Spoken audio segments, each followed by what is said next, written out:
And I see his biggest fan is right here in the audience. So all the way from Manjimup in Western Australia, let's ask Kira Lee for a grand introduction.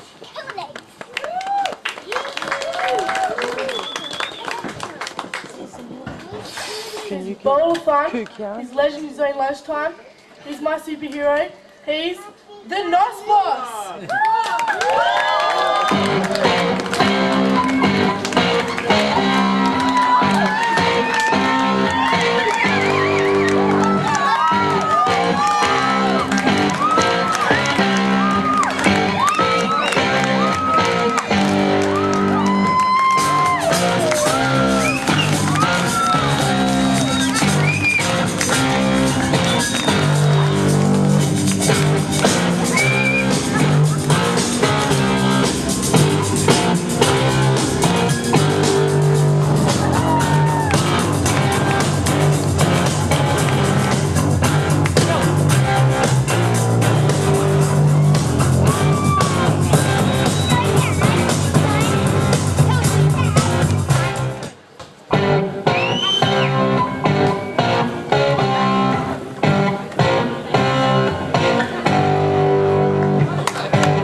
That's a pretty impressive entrance, Mr. Nosboss. Quick! Is the microphone on? There we go. Just use that one. Just use it, don't matter. Yeah, Dave, you know, I always like to keep a low profile. But, yes, but nobody needs to know who I am. This is Darwin, Dave. Everybody knows I'm the Nosboss. Sorry about that, Brad. But I will tell you guys a little bit about drag racing in the Northern Territory. It's all about making horsepower out of bottle. I'll tell you what, nobody does it better than the Nosboss drag racing team. The quickest, meanest, fastest, nitrous-powered bike ever to run down that Hidden Valley quarter mile. Now, you're probably wondering why they would pick a rider like me. Let me tell you, I am damn good at the job. In fact, Michael, help! I've got charisma, personality. Nobody rides a drag bike nearly as good as me.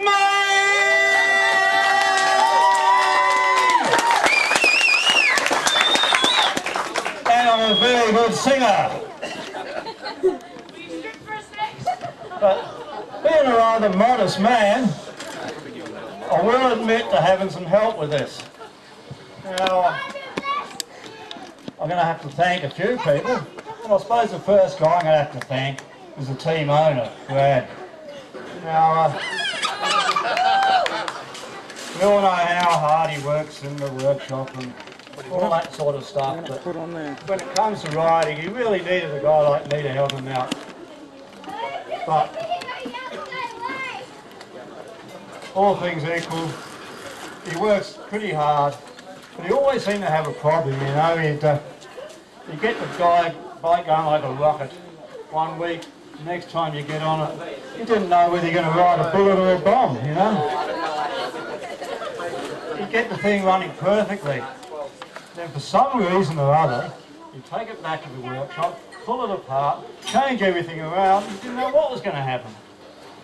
And this went on for a number of years, and we finally worked out what the problem was. He actually had quite a rare but serious medical condition, commonly known as CFS, which for you laymen is chronic fiddler's syndrome.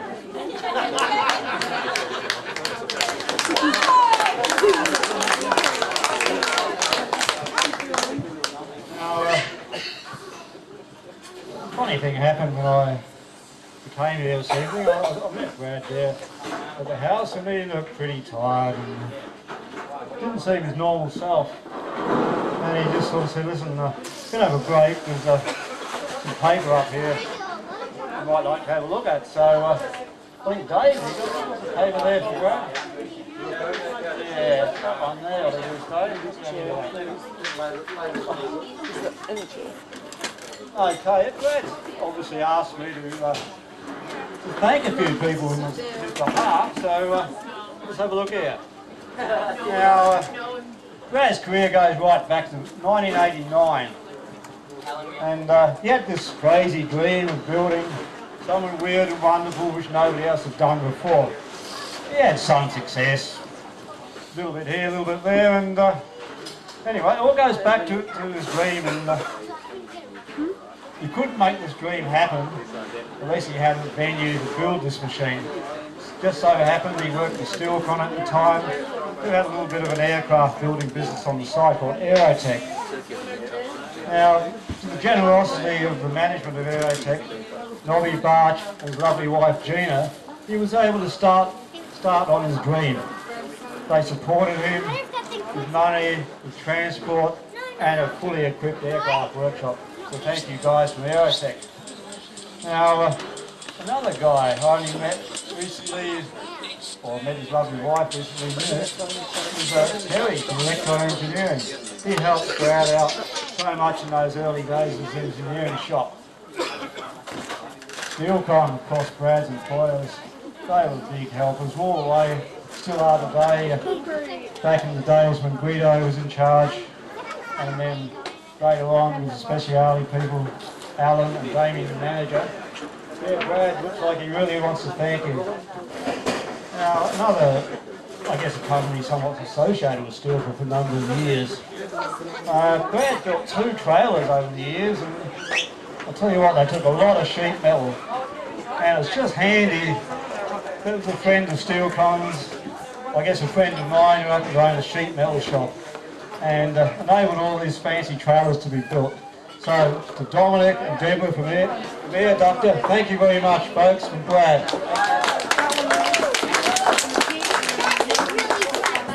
Now, the sport of drag racing, I might get all the accolades because I'm the guy out there, I'm the hero, but it's a team effort. And Brad's put together some pretty good teams over the years, some pretty good people, and you go right back to 1989 when the dream started. And we've got some of these guys here today. We've got Simon, who is a real enthusiastic worker, and he put together the brilliant graphics. If anybody looks inside the lounge and sees the graphics on that bike, which was produced all those many years ago, thank you, Simon Love. Now, if anybody looks under that bike there, they'll see some pretty complex electronics. But back in the early days, we had to start somewhere, and we just happened to have a telecom technician at the time by the name of Rex Hales, who put together the first electronic outfit. Thank you very much, Rex. And then we move on through to 1992, and I've been friends with Dave for a number of years from the sport, and he came on board as a crew chief. Also that year, is yet to be wife, but the lovely Miranda joined the team as a secretary. And we started to have a bit of success in those early years. Then later in 92, we had a very interesting character join the team. A lovely lady, full of fun, and she was very, very enthusiastic in the workshop. She'd come in, work at night, help me out in the workshop. But she had, for a lady, a little bit of heavy hand when it came to building engines.